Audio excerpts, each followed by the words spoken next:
Welcome back to the Michigan Business Beat on Michigan Business Network. Jeffrey Mosher sitting in for Chris Holman on the road, Traverse City vicinity, CAR MBS, Center for Automotive Research, Management Briefing Seminars, number 58.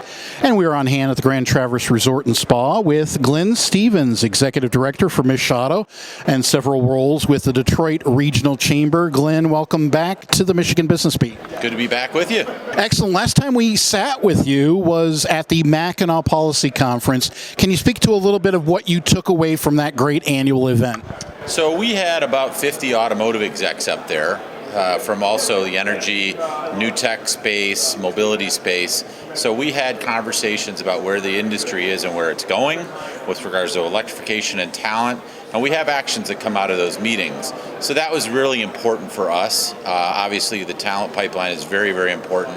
But this electrification transition, as well as hydrogen, is very important to us. The other thing with regards to Mackinac, I think one of the most significant things is the Population Commission, as everyone's calling it, because it's all tied together. How do we make a more vibrant, healthy, growing Michigan? Well, our signature automobility industry has to be a big part of that. During the last 2 months, MICHauto, what's been some of the initiatives you focused on? What are some of the events that you have coming up? So we've been working since the beginning of the year on our high-tech talent strategy. We got our grant from the state to work on that, so that's really been all hands on deck for us this year. We just last night had an event here in Traverse City, which we called MICHauto by the Bay, where we bring all those stakeholders together. But we also had a roundtable with the Outdoor Recreation Office of the MEDC, with the Traverse City Connect folks with regards to what's going on in the outdoor innovation space. So between our high-tech talent initiatives, our event last night, and then we'll have the auto show coming up, and then at the end of the year, our summit, we've got a full plate.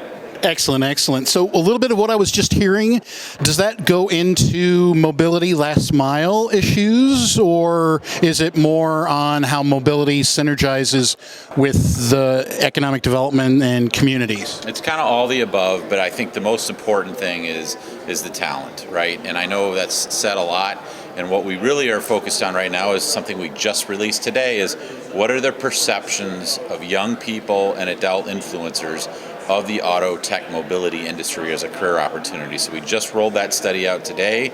It's being digested about how do people look at the industry as a career opportunity. So that's a real big focus for us today here.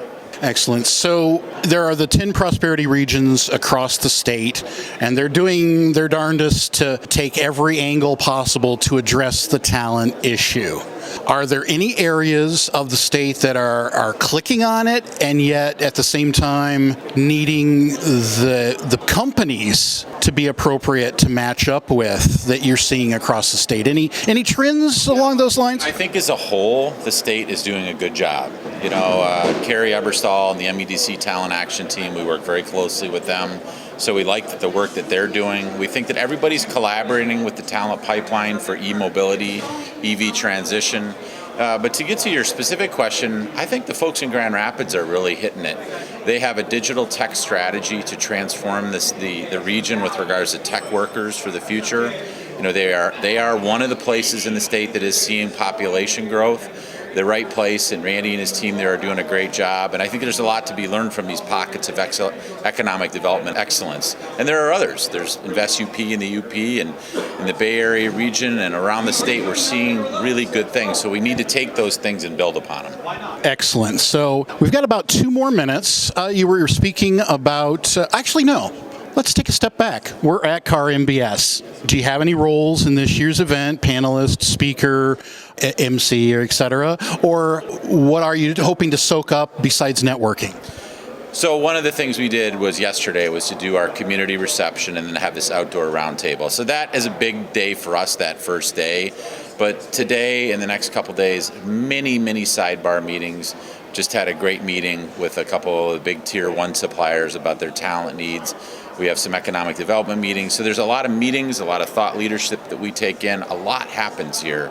And you have to be in the room. You physically have to be in the room, which is the beauty of an event like this. And we're glad to see the agenda that they have this year and the momentum they have this year. And this seems a few months ago we were talking about infrastructure. Obviously, 4 months isn't long enough to see leaps and bounds of transition, but are we on a good trajectory to add the infrastructure that's necessary for electrification in Michigan? So electrification is one part of infrastructure, but you have water, you have digital broadband, you have roads, those are all part of it.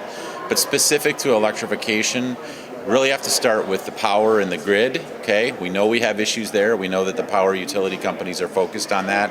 One of the big areas that people don't talk about is the transition lines. Companies like ITC, very big investments have to be there, long permitting process there.